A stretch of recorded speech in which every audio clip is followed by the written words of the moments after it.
c'est à la télé, surtout qu'on entend les jeunes de banlieue, les jeunes de banlieue, les jeunes de banlieue. Après, plein de gens qui n'habitent pas en banlieue, ils viennent ici, ils découvrent que les jeunes, c'est une jeunesse comme partout, hein, comme dans toute la France. Hein. Je trouve que la plupart des jeunes en France sont pratiquement tous pareils. Ils regardent les mêmes émissions à la télévision, ils écoutent les mêmes musiques à la radio, on est tous pareils. Hein. Sur les jeunes de 93, on a une très mauvaise idée.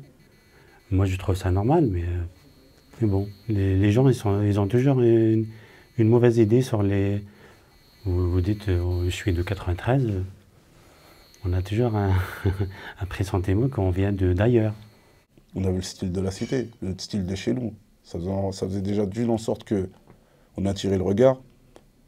Et de deux, la couleur de peau, la manière de parler, le volume. C'est bon, on te regarde tout de suite. Tu vois. On va dire, il y a des gens qui, comment ils vont se comporter ici en sortant du quartier, ils vont plus se comporter de la même façon. Ils vont être plus calmes, puisque là, ici, ils connaissent les gens, donc ils rigolent et tout, mais après, dehors, ils vont être plus calmes, plus posés, quoi. Ils vont essayer de ne pas se faire remarquer. Alors qu'ici, des fois, ils peuvent s'amuser à crier, se faire remarquer, mais c'est juste de l'amusement, quoi. On est fiers. On est fiers. Faut pas voir tout de suite le mec qui casse des voitures, qui brûle des bagnoles, tout ça, non. Un jeune de banlieue, déjà, c'est un être humain au premier abord. Après, un jeune de banlieue, c'est fort de caractère, ça a des ambitions. Ils sont assez naturels et ils sont assez marrants. Ils ont la joie de vivre.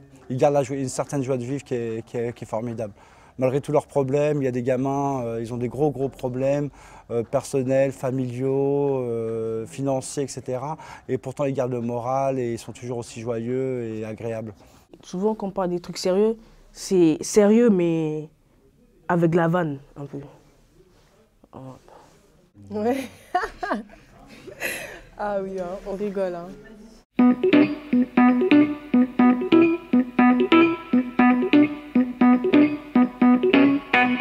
Je pense que là, pour les jeunes qui arrivent, là, ça va être plus difficile pour eux.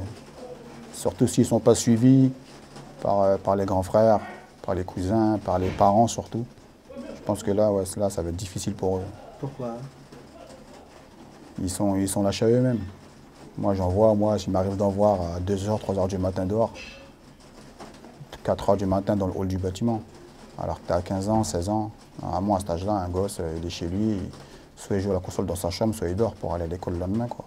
J'habite dans un immeuble de 15 étages. Les jeunes, ils sont devant la porte toute la journée. Il n'y a pas un qui habite dans le bâtiment. Qu'est-ce qu'ils font?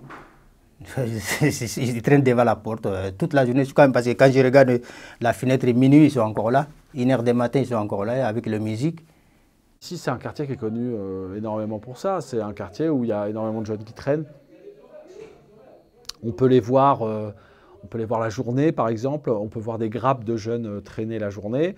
Et le problème de ces jeunes, c'est qu'en fait, c'est pas qu'ils traînent. C'est pas le problème. Le problème, c'est qu'ils ont une incidence directe avec les autres jeunes qui, eux, vont à l'école. Ça veut dire qu'en fait, ils attirent vers eux les jeunes que l'on pourrait aider à accéder à quelque chose.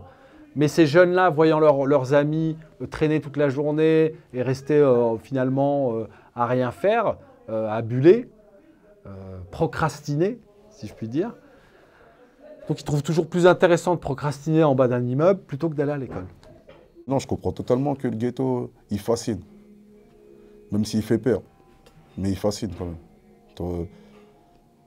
Tu vas vouloir faire comme un banlieusard, même si le banlieusard, hein, il a envie de sortir de sa banlieue en vrai, tu vois ce que je veux dire?